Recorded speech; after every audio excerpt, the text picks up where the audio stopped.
If you've ever believed that kindness is too small to matter in a world of power, titles, and uniforms, this story will challenge everything you think you know.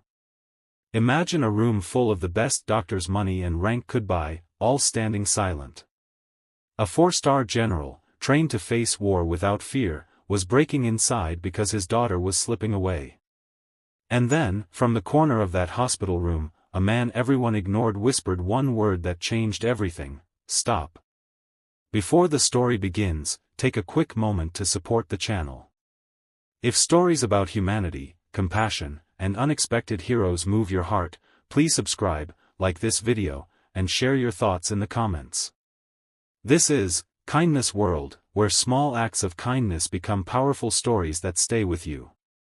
The general stood rigid outside the intensive care unit, his uniform still pressed, medals heavy on his chest. He had commanded thousands of soldiers, made decisions that altered lives, and stared down enemies without blinking.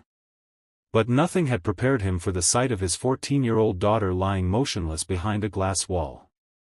Tubes ran from her small body. Machines hummed and beeped, filling the air with a cold, mechanical rhythm that felt cruelly indifferent. 22 doctors had already tried. Specialists flew in from across the country. Surgeons, neurologists, cardiologists, all brilliant minds trained for moments like this. They spoke in hushed voices filled with medical terms, but their eyes gave away the truth. They were running out of answers. Each time the general asked, "What else can we do?" the silence grew longer. His daughter, Emily, had collapsed suddenly at school. No warning. No history of illness. One moment she was laughing with friends, the next she was fighting for her life. The general's wife had passed away years earlier, leaving him to raise Emily alone. She was his anchor, his soft place in a hard world. Now, watching her struggle to breathe, he felt utterly powerless. Down the hall, pushing a cleaning cart slowly, was a man named Daniel. He was a single dad too. He wore a faded blue janitor's uniform and scuffed shoes. Most people never noticed him. He worked nights and early mornings, scrubbing floors and emptying trash so hospitals could function. His own daughter was at home with a neighbor, waiting for him to finish his shift. Daniel had learned to move quietly, to be invisible. But as he passed the ICU room, he noticed the general's face. Not the rank. Not the uniform. Just a father's pain. It stopped him in his tracks. He had seen that look before, in the mirror, years ago, when his daughter had been sick with a rare condition doctors initially misdiagnosed. Inside the room, the doctors were preparing to take Emily off certain supports. They spoke carefully, professionally, but the meaning was clear. They had done all they could. The general clenched his fists, fighting the urge to shout, to demand, to order someone to fix this. But war tactics meant nothing here. Daniel stood at the door, heart pounding.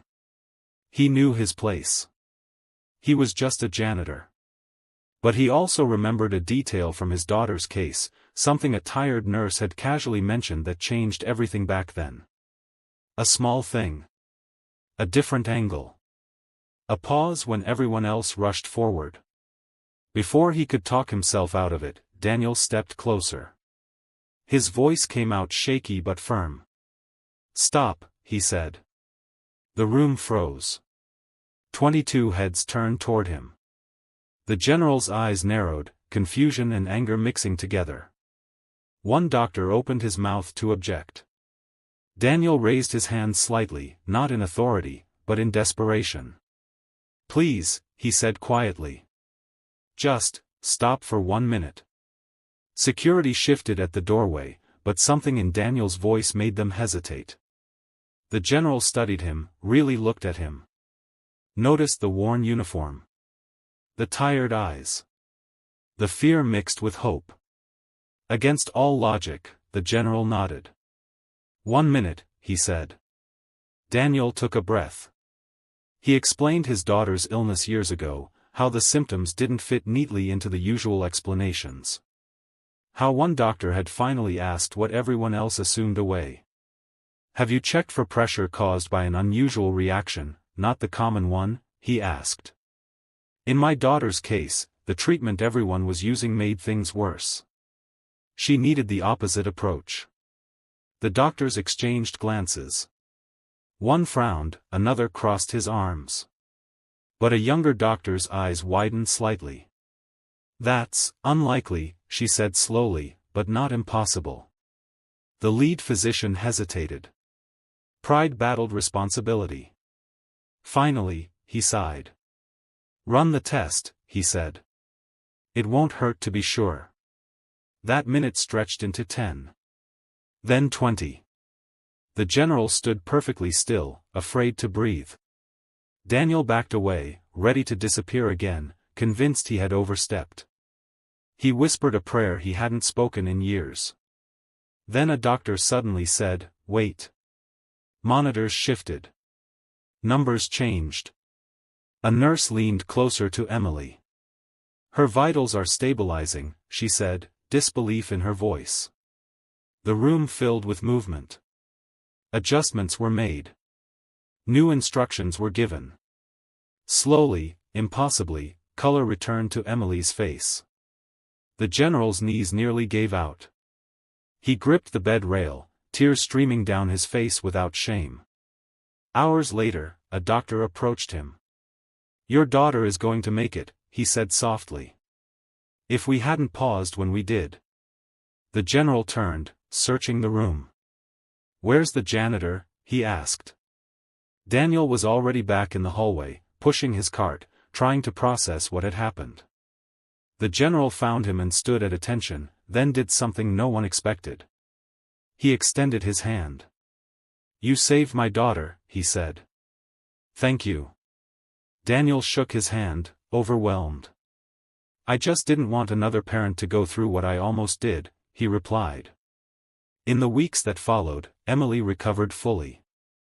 The general made sure Daniel's contribution was formally recognized, but more importantly, he never forgot the lesson.